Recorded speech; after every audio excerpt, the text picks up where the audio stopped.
You get a strange feeling when you're about to leave a place. Like you'll not only miss the people you love, but you'll miss the person you are now, at this time, at this place. This feeling didn't hit me when I woke up on my first day of school, when I got ready for my last ever school dance, or my last ever Christmas show. It didn't hit me as I filled out uni application upon uni application, or as I wrote a rather incredulous personal statement, or when I tried to put off giving my last report card to my parents for as long as I could. And there I was again at yet another house party, but I didn't feel it between a friend telling me how much they loved me and watching another one of them trying to clean the writing off their mum's china teacup. And finally, May comes around. It's my last exam. I look around, watching the people I spent the last 6 years with every day, many of whom I can't say I'll miss, beginning to realise I'll never see many of them again until I find a photograph, and by then they'll just be a memory, whether good or bad. But still, it didn't hit me as I sat in my room, packing up the past 18 years of my life into boxes. Maybe it will never hit me. I guess the only thing I know now is that the clock is ticking. Life is counting down. Right now is a moment in time that came and passed, and all I can do is keep moving. I can safely say I spent more than enough time along the way these past few years feeling lost. Like no matter how much love and support and kindness people tried to show me, I was overcome by this wave of isolation. No matter how hard I wanted to, I couldn't fit in.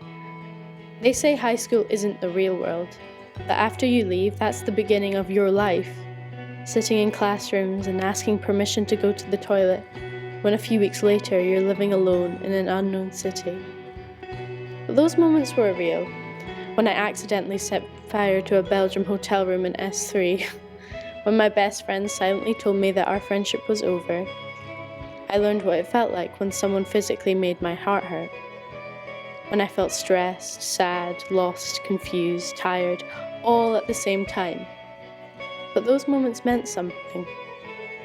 But whilst high school has been the real world's been so much bigger than high school. The people I spent every day with weren't the only people I had. I remember learning about Blanche in A Streetcar Named Desire in 5th year English, realizing I was hiding from my life just like her, rather than fully understanding how the symbolism of light was crucial to her character. I realized why being your real, authentic self, no matter how much you loathe her, is so important, and why saying sorry isn't a sign of weakness, neither is forgiving the unforgivable. I hope that I never forget what it feels like to be 17, and that when I hear the last school bell ring, that all it makes me feel like doing is truly, unapologetically, live in the real world. I only hope that my life becomes more than I want it to, that my dream stays optimistic, my worries find their way to my past, and while I'm out here getting where I want to get, that I have people to love and people who love me. As Sam, in The Perks of Being a Wallflower, would say, I'm going to do what I want to do. I'm going to be who I really am, and I'm going to figure out who that is. And so the adventure begins.